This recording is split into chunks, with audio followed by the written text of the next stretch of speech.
हरे कृष्ण, राधे राधे। आप सभी को श्री राधा अष्टमी की बहुत बहुत शुभकामनाएं। हर साल भाद्रपद मास के शुक्ल पक्ष की अष्टमी तिथि को श्री राधा रानी अष्टमी के नाम से जाना जाता है। भगवान श्री कृष्ण के जन्म के 15वें दिन बाद देवी राधा जी का जन्मदिन मनाया जाता है। इस दिन राधा रानी के भक्त उपवास रखते हैं और घर और मंदिर में श्री कृष्ण और राधा रानी की पूजा अर्चना करते हैं। राधा रानी की जन्म कथा भगवान श्री कृष्ण के साथ उनके प्रेम की कहानी की तरह ही बड़ी रोचक है। तो प्रिय भक्तों, अब श्री राधा रानी के चरणों का ध्यान करते हुए हम सब इन पावन और पुण्यदायी कथाओं का रसपान करते हैं। तो आइए श्रवण करते हैं। प्रेम से बोलिए श्री राधा रानी की जय, श्री कृष्ण भगवान की जय। पौराणिक कथा के अनुसार एक बार की बात है, एक सेठ जी थे और एक गांव में रहा करते थे। भरा हुआ पूरा परिवार था। वह बहुत धनी थे। उनके 3 बेटे थे, लेकिन उनकी कोई बेटी नहीं थी। इस बात की कमी सेठ जी को बहुत खलती थी। कुछ समय बीता तो एक दिन सेठ जी की पत्नी का देहांत हो गया। समय का पहिया घूमता रहा। समय हुआ तो विवाह योग्य सभी बेटे का विवाह कर दिया गया। सेठ जी का अच्छा खास कारोबार था। दिन भर सेठ जी के बेटे कारोबार संभालते और शाम होने पर अपने बच्चे और अपनी पत्नियों के साथ व्यस्त रहते। सेठ जी की सुनने वाला अब परिवार में कोई नहीं था। कोई भी ऐसा नहीं था जिससे सेठ जी अपने मन की कह सके या सुन सके। सेठ जी को शुरू से ही इस बात का बड़ा अफसोस था कि उनकी कोई बेटी नहीं थी और अब उनकी पत्नी भी उनके साथ नहीं थी। उनकी पत्नी भी अब उनका साथ छोड़कर जा चुकी थी। सेठ जी के मन में यह कसक और भी बढ़ने लगी कि उनकी कोई पुत्री क्यों नहीं है। एक दिन एक बहुत पहुँचे हुए महात्मा सेठ जी के घर पर आए और उन्हें दुखी देखकर पूछने लगे कि हे सेठ जी, क्या बात है? तुम्हें किस बात की परेशानी है? तुम इतना दुखी क्यों लग रहे हो? तब सेठ जी ने अपने दुख का कारण उन महात्मा को बताया कि महात्मा जी, मेरी कोई बेटी नहीं है।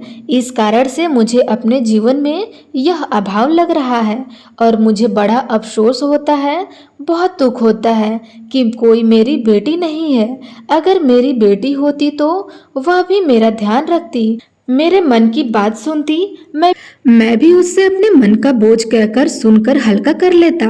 तब वे पहुंचे हुए महात्मा कहने लगे कि सेठ जी, तुम राधा रानी को ही अपनी बेटी मान लो।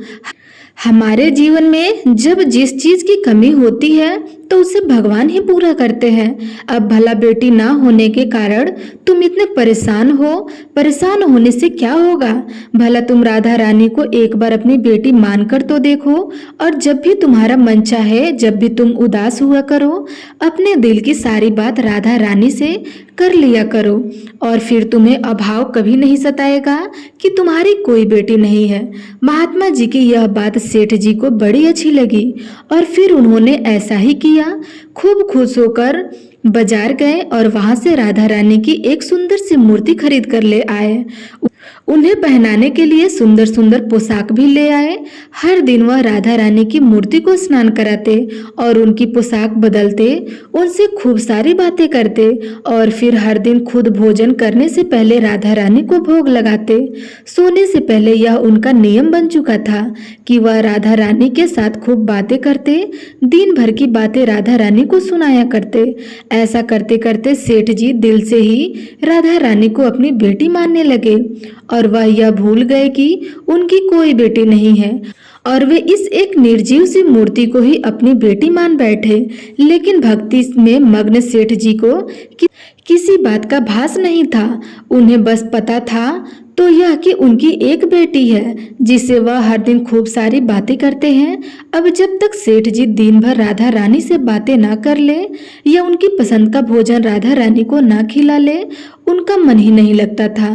जब तक वह उनसे बात नहीं कर लेते तब तक उनके मन को बड़ी बेचैनी रहती थी। सारी बातें करने के बाद, अपने दिल की सारी बातें कहने के बाद ही उनके मन को सुकून आया करता था। एक बार की बात है, सेठ जी के घर चूड़ी बेचने वाली एक मनिहारिन आई थी और सेठ जी की बहुएं उन मनिहारिन से खरीदकर चूड़ियां पहन रही थी। एक दिन वह मनिहारिन चूड़ी बेचने के लिए सेठ जी के घर आई। तब उसने सेठ जी की 3 बहुओं को उनकी पसंद की चूड़ियां पहनाई। मनिहारिन सेठ जी के घर पर बैठी हुई थी। सेठ जी की 3 बहुएं तो चूड़ी पहनकर चली गई। उनके ही सामने एक छोटी सी कन्या आई और मनिहारिन से कहने लगी कि मुझे भी चूड़ियां पहना दो, खूब सारे रंग बिरंगी। तब चूड़ी वाले ने सोचा कि शायद सेठ जी के घर पर कोई मेहमान आया होगा, उन्हीं की यह कन्या होगी। तो उसने भी उस नन्ही बालिका को चूड़ियां पहना दी और उसके बाद वे चूड़ी वाली मनिहारिन सेठ जी से पैसे मांगने सेठ जी की दुकान पर पहुंच गई और कहने लगी कि मुझे चूड़ियों के पैसे दे दो। और उसने पहले से अधिक पैसे मांगे तो सेठ जी ने कहा, क्या बात है, तुम हर बार तो इतने रुपए की चूड़ियां पहना कर जाती हो, और क्या तुम्हारी चूड़ियां महंगी हो गई है जो हर बार से अधिक रुपए मांग रही हो? तो मनिहारिन कहती है कि नहीं सेठ जी, मैंने चूड़ियों का दाम तो नहीं बढ़ाया। हाँ, लेकिन आज मैंने 3 लोगों को नहीं बल्कि 4 लोगों को चूड़ियां पहनाई है। सेठ जी ने सुना तो कहने लगे, अरे तुमसे कोई गलती होगी, मेरे घर पर तो चूड़ी पहनने के लिए सिर्फ 3 बहुएं ही है। यह लो, तुम 3 बहुओं की चूड़ी के पैसे रखो। मनिहारिन भी कुछ नहीं बोली, सेठ जी से पैसे लेकर चुपचाप अपने घर चली गई। शाम हुई तो सेठ जी दुकान से अपने घर पर आए। आकर उन्होंने सबसे पहले राधा रानी को भोग लगाया और फिर हर बार की तरह दिन भर की सारी बातें राधा रानी से बताई और सो गए। उसी रात सेठ जी के सपने में राधा रानी आ गई और बोली, बाबा, आपने चूड़ी वाली को मेरी चूड़ी के पैसे क्यों नहीं दिए? जब आप मुझे अपनी बेटी मानते हो तो फिर बताओ मुझे कि आपने मेरी चूड़ी के पैसे मनिहारिन को क्यों नहीं दिए? ऐसा कहकर राधा रानी एक छोटी सी बेटी की तरह, लाडली बेटी की तरह सपने में रोने लगी। यह देखकर घबराहट के मारे सेठ जी की तो आंखें खुल गई और लाडली बेटी को रोता देखकर सेठ जी भी रोने लगे। जब सुबह हुई तो भागे भागे मनिहारिन के घर गए और बहुत सारे सोने के सिक्के उनके पैरों में रख दिए और मनिहारिन से बोला कि बहन, तुम कल सच बोल रही थी कि तुमने कल 4 लोगों को चूड़ी पहनाई थी और मैंने तो श्री जी को अपनी बेटी माना है। तुम बहुत भाग्यशाली हो जिसको राधा रानी के दर्शन हुए। अरे, मैं तो इतने दिनों से उनके दर्शन को तड़प रहा हूँ और तुमने बस एक बार में ही उनके दर्शन कर लिए। ऐसा कहकर के सेठ जी रोने लगे।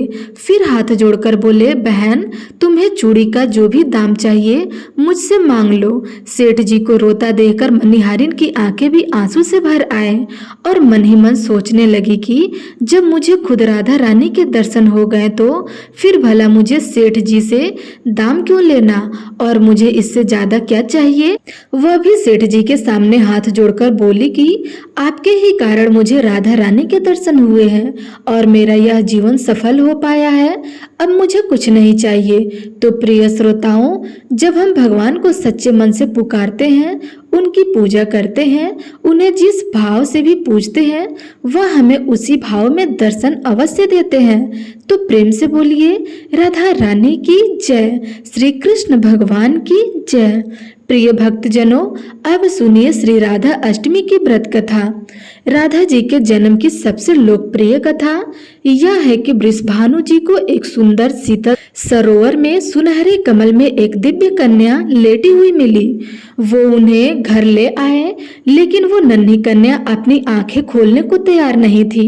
माता पिता ने समझा कि शायद वह देख नहीं सकती, लेकिन प्रभु की लीला कुछ ऐसी थी कि राधा जी सबसे पहले श्री कृष्ण को ही देखना चाहती थी। इसलिए जब बाल रूप में श्री कृष्ण जी से उनका सामना हुआ तो उन्होंने झट अपनी आंखें खोल दी। एक अन्य कथा के अनुसार राधा जी द्वापर युग में श्री वृषभानु जी के घर प्रकट होती है। कहते हैं कि एक बार श्री राधा रानी गोलोक में बिहारी जी से रूठ गई। उसी समय गोप सुदामा प्रकट हुए। उन्होंने देखा कि श्री राधा रानी गोलोक बिहारी पर क्रोध होकर रही है। यह उनके लिए असह्य हो गया। उन्होंने श्री राधा जी की वत्सना की, जिससे क्रोधित होकर राधा जी कहने लगी, सुदामा, तुम मेरे हृदय को संतृप्त करते हुए असुर की तरह कार्य कर रहे हो। जाओ, तुम्हें असुर की योनि प्राप्त होगी। श्राप सुनकर सुदामा जी कांप उठे और हाथ जोड़कर कहने लगे, हे गोलोक के स्वामी, आपने मुझे अपने श्राप से नीचे गिरा दिया। मुझे असुर योनि प्राप्त का दुख नहीं है, लेकिन मैं श्री कृष्ण वियोग से तृप्त हो रहा हूँ और इस वियोग का आप अनुभव ही नहीं है, इसलिए एक बार आप ही इस दुख का अनुभव अवश्य करें। सुदूर द्वापर में श्री कृष्ण के अवतरण के समय आप भी अपनी सखियों के साथ गोप कन्या के रूप में जन्म लोगी और श्री कृष्ण से वियोग सहोगी। सुदामा को जाते देखकर श्री राधा जी को अपनी गलती का आभास हुआ और वे भय से कांप उठी। तब लीलाधारी श्री कृष्ण ने उन्हें सांत्वना दी कि हे देवी, ये श्राप नहीं बल्कि वरदान है। इसी निमित्त से जगत में आपकी मधुर लीला रस की सनातन धारा प्रवाहित होगी, जिसमें स्नान कर जीव अनंत काल तक कृत हो जाएंगे। इस प्रकार इस पृथ्वी पर श्री राधा रानी जी का अवतरण द्वापर युग में हुआ। निरुगपुत्र और राजसुचंद्र और पितरों की मानसिक कन्या कलावती ने 12 वर्षों तक कठिन तपस्या करके श्री ब्रह्मा जी से राधा रानी जी को पुत्री रूप में प्राप्त का वरदान मांगा था, जिसके फलस्वरूप द्वापर युग में वे राजा वृषभानु और रानी कृतिका के रूप में जन्म देने वाली पति पत्नी बने। धीरे धीरे श्री राधा जी के अवतरण का समय आ गया। संपूर्ण ब्रज में कृतिका के गर्भधारण का समाचार सुख की धारा बनकर फैलने लगा। सभी बड़ी उत्सुकता से प्रतीक्षा करने लगे। अब वह मुहूर्त आया। भाद्रपद की शुक्ल अष्टमी चंद्रवासर मध्याह्न के समय आकाश मेघों से ढक गया। सहसा एक दिव्य ज्योति प्रसूति ग्रह में फैल गई। यह इतनी तीव्र ज्योति थी कि सभी के नेत्र बंद हो गए।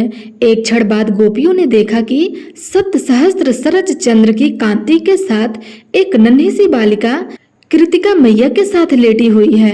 उनके चारों ओर दिव्य पुष्पों का ढेर लगा हुआ है और उनके अवतरण के साथ ही नदियों की धारा निर्मल हो गई है। दिशाएं प्रसन्न हो उठी है और सभी को सुख का आभास कराते हुए शीतल मंद पवन बहने लगी। पद्म पुराण में श्री राधा जी के अवतरण की एक कथा और मिलती है कि एक बार वृषभानु जी यज्ञ भूमि साफ कर रहे थे तो उन्हें भूमि कन्या रूप में श्री राधा जी की प्राप्ति हुई। यह भी माना जाता है कि श्री विष्णु भगवान के अवतार के साथ अन्य देवी देवताओं ने भी अवतार लिया। वैकुंठ में स्थित लक्ष्मी जी राधा रानी के रूप में अवतरण हुई। कथा चाहे कुछ भी हो, कारण चाहे कुछ भी हो, राधा जी के बिना तो कृष्ण है ही नहीं। बस हम यही जानते हैं, राधा का उल्टा होता है धारा। धारा का अर्थ होता है जीवन शक्ति और भागवत की जीवन शक्ति है राधा जी।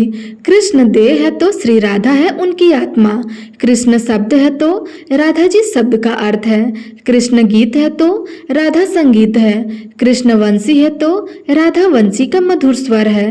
भगवान ने अपनी समस्त संचारी शक राधा जी के सम्माहित की है। इसलिए कहते हैं जहाँ कृष्ण राधा तहाँ इसलिए कहते हैं इस नाम की महिमा अपरंपार है। श्री कृष्ण स्वयं कहते हैं कि जिस समय मैं किसी के मुख से रास शब्द सुनता हूँ उसे मैं अपनी भक्ति अपना प्रेम प्रदान कर देता हूँ और धा शब्द के उच्चारण करने पर तो मैं राधा नाम सुनने के लोभ से बस उसके पीछे पीछे चल दिया करता हूँ। जो भक्त प्रेम से एक बार या गलती से भी एक बार राधा शब्द का उच्चारण कर देते हैं वो सदा के लिए मेरे भक्त बन जाते हैं। भगवान श्री कृष्ण जगत को मोहते हैं और राधा रानी स्वयं श्री कृष्ण को मोहने वाली है। हमारे सनातन धर्म में भगवान कृष्ण की भक्ति में डूबे रहने वाले अनेकों भक्त हैं जो राधा रानी के नाम का जाप किया करते हैं। धार्मिक मान्यता है कि जो भक्त सच्चे मन से राधे राधे का जाप करता है उसे मोक्ष की प्राप्ति हो जाती है और श्री कृष्ण के वैकुंठ धाम गोलोक में स्थान मिल जाता है। शास्त्रों के अनुसार राधा जी और श्री कृष्ण एक ही आत्मा के दो रूप थे। श्री कृष्ण और राधा रानी एक दूसरे के बिना सर्वथा अधूरे माने जाते हैं। इसलिए आज भी भगवान कृष्ण से जुड़े हर काम में सबसे पहले राधा रानी जी का नाम लिया जाता है। राधा रानी को बहुत सारे नामों से जाना जाता है, जैसे वृषभानु कुमारी, बरसाने की रानी और किशोरी जी। शास्त्रों के अनुसार राधा रानी धरती लोक पर हमेशा किशोरी रूप में ही रही। शास्त्रों में उल्लिखित कथाओं के अनुसार राधा रानी को ऋषि अष्टवक्र से आजीवन किशोरी बने रहने का वरदान मिला था। तो आज हम इस कथा में सुनेंगे कि आखिरकार वो किशोरी जी के नाम से क्यों जानी जाती है। पौराणिक कथाओं में ऐसा वर्णन मिलता है कि द्वापर युग में वेदों और शास्त्रों के महान ज्ञाता ऋषि ऋषि कड़ोहा के पुत्र का नाम ऋषि अष्टवक्र वक्र के गर्भ में ही अपने पिता ऋषि कहोर द्वारा शास्त्रों और वेदों का ज्ञान सुनते थे, लेकिन उन्हें शास्त्रों का ज्ञान सही नहीं लगता था। इसलिए ऋषि अष्टवक्र ने अपने माता के गर्भ में ही पिता से कहे, हम सभी सत्य को बाहर खोजते हैं, लेकिन सत्य तो हमारे अंदर उपस्थित है। शास्त्र तो केवल शब्दों और वाक्यों का समूह है। अपने ही पुत्र से शास्त्र विरोधी बात सुनने पर ऋषि कहोर को बहुत क्रोध आया और उन्होंने गर्भ में पल रही अपनी ही संतान को श्राप दे डाला कि जो अभी तक अजन्मा है, जिसने अपनी माता के गर्भ से मेरे शास्त्र ज्ञान को चुनौती दी है, जन्म के बाद उसका शरीर 8 अंगों से टेढ़ा होगा। इस श्राप के कारण ऋषि अष्टवक्र 8 अंगों से टेढ़े थे। ऋषि अष्टवक्र के 8 टेढ़े अंगों के कारण लोग उन्हें देखकर उनका मजाक उड़ाया करते थे, उन पर हंसते थे। क्रोध में आकर ऋषि अष्टवक्र भी लोगों को श्राप दे दिया करते थे। एक बार ऋषि अष्टवक्र बरसाना आए हुए थे, तब सभी बरसाना वासी उनके दर्शन करने जा पहुंचे, जिनमें से कोई बरसाना वासी ऋषि अष्टवक्र के टेढ़े अंगों को देखकर उसकी हंसी उड़ाने लगे। जब राधा रानी ऋषि अष्टवक्र के दर्शन के लिए आई तो वे ऋषि अष्टवक्र को देख के मंद मन मुस्कुराने लगी। ऋषि अष्टवक्र अपने स्वाभाविक क्रोध में आकर राधा रानी को श्राप देने ही वाले थे कि श्री कृष्ण ने ऋषि से अनुरोध किया कि वे एक बार राधा रानी से उनके मुस्कुराने का कारण तो जाने। तब राधा रानी ने ऋषि से कहा कि हे ऋषिवर, वह तो ऋषि अष्टवक्र के टेढ़े अंगों को देखकर नहीं मुस्कुराई थी, बल्कि आनंद की अनुभूति के कारण मुस्कुरा रही थी, क्योंकि उन्हें तो ऋषि अष्टवक्र को देखकर श्री कृष्ण की छवि और परमात्मा के दर्शन जैसी अनुभूति हो रही थी। इसलिए प्रेम और सम्मान में ऋषि अष्टवक्र को देखकर राधा रानी मुस्कुरा रही थी। इतना सुनकर ऋषि बहुत प्रसन्न हुए और राधा रानी को आजीवन किशोरी बने रहने का वरदान दे दिया। साथ ही अन्य गांव वाले जिन्हें पत्थर बनाने का श्राप मिला था, उन्हें भी श्राप मुक्त कर दिया। इसी कारण राधा रानी को किशोरी जी कहकर भी पुकारा जाता है। कान्हा जी को हर कोई प्रेम करता है, लेकिन कान्हा जी से भी पहले राधा रानी को पूजा जाता है, उनका नाम लेता है। कान्हा जी को दुनिया में चाहने वाले अनगिनत प्राणी है और ऐसे ही अनगिनत लोगों में पशु पंछी भी आ जाते हैं। ऐसे ही पक्षियों में शामिल था एक मोर। बहुत प्यारा था मोर, जो कि कान्हा जी का परम भक्त था। उस मोर को भगवान की ही भक्ति में लीन रहना बहुत अच्छा लगता था। एक दिन वह मोर उड़ता हुआ गोकुल जा पहुंचा और जाकर कान्हा जी के घर के बाहर खड़ा हो गया। वो मोर तो बस कान्हा जी की एक झलक पाना चाहता था और वह कान्हा जी का आशीर्वाद भी पाना चाहता था। हर दिन कान्हा जी के द्वार के आगे खड़ा रहता और बस एक ही भजन गाया करता, मेरा कोई न सहारा बिन तेरे, गोपाल सांवरिया मेरे, माँ बाप सांवरिया मेरे। अब हर दिन उसकी ये आदत बन गई थी।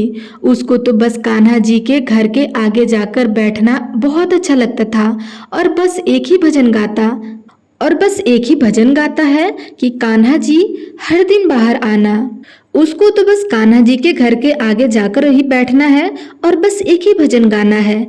कान्हा जी हर दिन बाहर आना जाना करते, लेकिन न जाने क्या हो जाता था कि वह मोर को देख नहीं पाते थे। मोर हर दिन भजन गाता था, लेकिन श्री कृष्ण तो मानो जैसे उसके भजन को और मोर को अनदेखा ही कर देते थे। जब दिन रात भूखा प्यासा रहकर मोर जब कान्हा जी के द्वार पर बैठा रहता तो धीरे धीरे उसका मन भी दुखी होने लगा। वह यही सोचता कि न जाने प्रभु उसको अनदेखा क्यों कर रहे हैं, जाने ऐसी कौन सी बड़ी गलती मैंने कर दी जिसके कारण भगवान मुझसे नाराज हैं। अब पूरा 1 साल बीत गया। रोज मोर द्वार पर आता और रात गई तक भूखा प्यासा वहीं पर बैठा रहता, लेकिन अब तक श्री कृष्ण ने मोर के भजन पर कोई भी प्रतिक्रिया नहीं दी थी, बल्कि उसकी तरफ देखा भी नहीं था। आखिरकार एक दिन जब उसने रहा नहीं गया तो थक हार कर वह मोर जोर जोर से रोने लगा। उसकी सशक्ति आवाज को किसी ने भी नहीं सुना, लेकिन वहां से एक मैना गुजर रही थी। उसने देखा कि एक मोर जोर जोर से रो रहा है। वे तुरंत मोर के पास आई और पूछा, क्या हुआ भाई, तुम क्यों रो रहे हो? तब मोर सिसकते हुए कहने लगा, अब मैं तुम्हें क्या बताऊं बहन, दरअसल मैं बहुत दुखी हूँ। आज पूरा 1 साल हो गया मुझे यहाँ आते हुए, लेकिन श्री कृष्ण तो बड़े निष्ठुर है। उन्होंने आज तक मुझे पलटकर देखा भी नहीं है। न जाने कौन सी गलती कर दी मैंने। मोर की बात सुनकर मैना उसे समझाते हुए बोली कि भैया, तुमसे कोई गलती नहीं हुई। मुझे पता है कि तुम बहुत दुखी हो और मुझे लगता है कि तुम्हारे दुख को केवल राधा रानी ही दूर कर सकती हैं। चलो, मैं तुम्हें राधा रानी जी के बरसाने ले चलती हूँ। फिर तो वह मोर और मैना बरसाने की ओर निकल पड़े। बरसाना पहुंचकर मोर और मैना राधा रानी के घर पहुंच गए। मोर ने बरसाना में आकर भी कान्हा जी के लिए वही भजन गाना शुरू कर दिया। तब मैना मोर को समझाने लगी कि भैया, कान्हा जी का भजन पहले नहीं, पहले राधा जी का भजन गाओ, तभी राधा रानी प्रसन्न होंगी। और जब राधा रानी प्रसन्न होंगी तो कान्हा जी खुद ही खुद प्रसन्न हो जाएंगे। इधर मोर ने भी मैना के साथ ही श्री राधे राधे बरसाने वाली राधा भजन गाना शुरू कर दिया। जैसे ही राधा जी के कान्हा जी का भजन सुना, वे तुरंत भागी दौड़ी बाहर आ गई। राधा जी ने मोर को देखा, तुरंत उसे प्रेम से अपने हाथ में उठा लिया। मोर को सहलाते हुए प्यार करने लगी। राधा रानी ने पूछा, मोर, तुमने तो बहुत प्यारा भजन गाया है। तुम कहाँ रहते हो और मेरे घर के आगे गाने का कारण तो मुझे बताओ। मोर कहने लगा, हे राधा रानी, मैं तो कान्हा जी का भक्त हूँ। 1 साल से कान्हा जी के भजन गा रहा हूँ। उनके द्वार पर सुबह से रात तक बैठा रहता हूँ, लेकिन आज तक उन्होंने मुझे एक बार भी नहीं देखा है। यहाँ तक कि जब मुझे प्यास लगती है तो उन्हें मुझे पानी तक नहीं पिलाया है। ऐसा कहते ही मोर फिर से रोने लगा। तब राधा रानी कहने लगी, प्यासे मोर, तुम बिल्कुल मत रो। अगर तुम्हें श्री कृष्ण का आशीर्वाद चाहिए तो तुम ऐसा करो कि तुम श्री कृष्ण के भजन की जगह राधा रानी का भजन वहां पर जाकर गाकर तो देखो। हो सकता है यह सुनकर श्री कृष्ण खुद ही चलकर तुम्हारे पास आ जाए। मोर और मैना ने राधा रानी की बात को एकदम सही जाना। अब वह दोबारा गोकुल की ओर उड़ चले। गोकुल में पहुंचकर मोर फिर से कान्हा जी के द्वार पर पहुंच गया। इस बार कान्हा जी का भजन गाने की बजाय मोर ने राधा रानी का भजन गाया, श्री राधे बरसाने वाली राधे। जैसे ही राधा रानी के नाम का भजन कान्हा जी के कानों में पड़ा, कान्हा जी तुरंत बाहर की तरफ दौड़कर आए। बाहर आते ही उन्होंने मोर को देखा और झट से प्रेम से उन्होंने मोर को अपनी गोद में उठा लिया और बहुत ही प्रेम स्नेह से पूर्वक पूछा, प्यारे मोर, तुम कहाँ से आए हो? क्या तुम बरसाना गांव से आए हो जो राधा रानी का इतना प्यारा भजन गा रहे हो? मोर ने कहा, भगवान, मैं तो गोकुल गांव में ही रहता हूँ। मैं पिछले 1 साल से आपके यहाँ आ रहा हूँ, लेकिन आपने तो मेरी तरफ गैर करके एक बार भी नहीं देखा। यह तो छोड़ो, आपने मुझे कभी पानी तक नहीं पिलाया। तब श्री कृष्ण ने कहा, प्रिय मोर, तुम्हारी बात एकदम सही है कि मैंने तुम्हें आज तक पानी भी नहीं पूछा, तुम्हारी तरफ देखा भी नहीं, और इसके लिए मैं पाप का भी भगदारी हूँ। लेकिन तुम पुण्य आत्मा हो। तुमने सबसे बड़ा पुण्य का काम यह किया कि तुमने राधा रानी का नाम लिया। इसी पुण्य काम के लिए आज से हमेशा के लिए तुम मेरे दिल में बस गए हो। आज से तुम्हारी जगह मेरे सिर पर होगी। फिर श्री कृष्ण जी ने मोर का एक गिरा हुआ पंख उठाया और अपने मुकुट पर लगा लिया। बस उस दिन से लेकर आज तक हम सभी मोर पंख को बहुत पवित्र मानते हैं और श्री कृष्ण भगवान भी मोर पंख को सदा अपने मस्तक पर ही धारण किया करते हैं। यह थी आज की कथाएं। उम्मीद है आपको पसंद आई होगी। तो प्रेम से बोलिए श्री राधा रानी की जय, श्री कृष्ण भगवान की जय।